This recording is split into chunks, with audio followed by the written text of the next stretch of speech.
responder la pregunta de si somos inmortales. Para hacer eso, vamos a dibujar primero a una personita aquí, como sabemos dibujarla, y después sobreponerle con una imagen súper chévere. Y vamos a analizar las tres dimensiones que tiene la persona humana. La primera es la más evidente que tenemos, que es la corpórea. Esta es una dimensión que es física y es, bueno, si es que es física, necesariamente significa que es material, que existe materialmente, tiene un ser material. Si es que es física también es medible y si es que es medible puede ser cuantificable. O sea, puedo medirlo como así como hace la física con todos los seres que tienen cuerpo, lo podemos hacer con el ser humano. Puedo ver mi talla, mi peso en una regla, podría ver en un tubo de ensayo, analizar los neurotransmisores, no sé, cualquier cosa que sea del hombre, o puedo, no sé, abrirle la mitad y ver los órganos y ver cómo está organizado todo, y eso lo puedo llamar anatomía y tal. Y al mismo tiempo esto se llama, es lo que estudia la medicina. La medicina estudia todo el hombre desde un punto de vista solamente corpóreo. Incluso hay algunos médicos que consideran que el hombre no es libre, que el hombre no tiene libertad. Hay algunos que dicen que solo somos conexiones entre neurotransmisores y que por eso hemos perdido la libertad. Hay algunos que llevan un extremo a esta cuestión de solo que solo somos cuerpo y a eso suelen recibir el nombre de materialistas. Reducen al hombre a solamente materia, ocasionando así un reduccionismo. Y un reduccionismo muy fuerte y muy marcado, porque ese reduccionismo es intentar meter al hombre, bueno, es una expresión, ¿no? Es intentar meter al hombre en un tubo de ensayo y solamente estudiar aquello del hombre que puede ser estudiable y fragmentado en cuanto que yo pueda medirlo, en un método científico infalible, ¿no? Todas estas personas que estudian ahí no suelen ver el resto de dimensiones de la persona porque se usan métodos distintos. Por ejemplo, la siguiente dimensión que tiene el hombre es una dimensión psicológica. Y aquí ya se da una diferencia incluso. Hay algunos psicólogos que se inclinan más por esta línea de acá y esos son los neurocientíficos y son los neuropsicólogos. Y establecen igual que solo somos conexiones entre neuronas y eso se basan en una corriente que se llama el positivismo, que establece que, bueno, es real aquello que puede ser medible y aquello que no puedo comprobarlo por la ciencia, por este método, no es real. Y bueno, o sea, permite estudiar una parte muy grande de la realidad de este positivismo. La ciencia, todo lo que es medible, te permite estudiarlo, pero el problema con esto es que necesariamente niegas la existencia de toda una realidad que sigue a continuación, ¿no? O sea, que vamos a estudiarla después, pero eso niega absolutamente todo lo que no sea material y la realidad es más allá de lo material. En la parte psicológica se pueden estudiar los afectos, se podría estudiar también la personalidad y dentro de la personalidad se podría ver el temperamento y el carácter de cada uno. Se podría ver el temperamento y el carácter. El carácter siendo aquellos que son adquiridos por mis padres, por genética, y el carácter aquello que yo voy moldeando y voy perfeccionando a medida que voy adquiriendo virtudes también. Esto, bueno, algún rato vamos a dedicarle bastante tiempo a esto del tema de las virtudes y cómo puedo ir moldeando mi temperamento y mi carácter.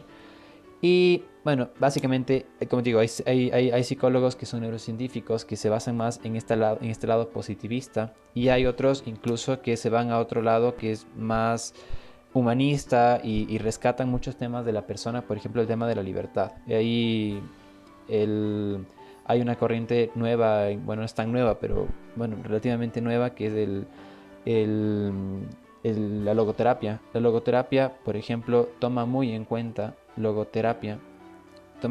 el sentido de la libertad de la persona y no se podría hablar de libertad si es que el hombre no fuera, si es que el hombre fuera solamente materia, no se podría hablar de libertad porque las piedras no tienen libertad, son solo materia.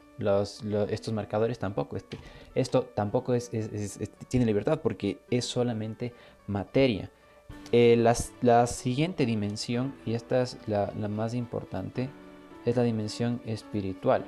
Siempre hemos visto que hay dos potencias superiores, que una es la inteligencia y la otra es voluntad. La inteligencia, ¿por qué se dice que es inmaterial? Es una potencia inmaterial de la persona porque lo propio de la inteligencia es conocer y todo conocimiento ya es inmaterial. Cuando uno conoce, uno abstrae conceptos de la realidad. Y esos conceptos, bueno, también pueden ser ideas, ¿no? Las ideas no existen en la realidad, fuera del ser humano no existen las ideas.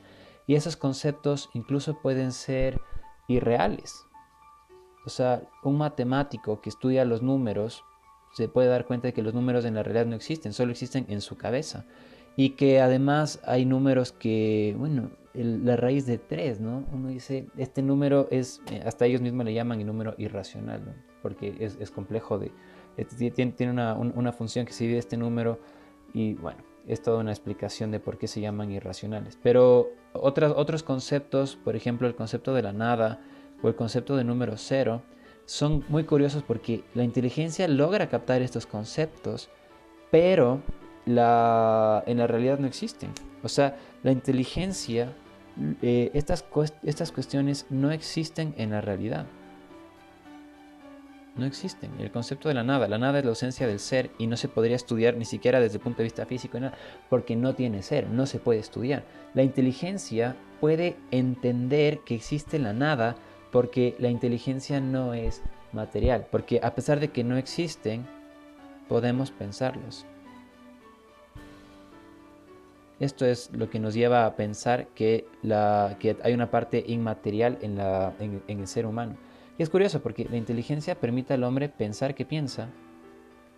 Esto solo puede hacer el hombre, pensar que piensa. Y por eso puedo darme cuenta de que pienso en conceptos que son inmateriales. Incluso puedo pensar en conceptos que son universales. Y esta es otra forma de comprobar que el ser humano tiene una potencia inmaterial.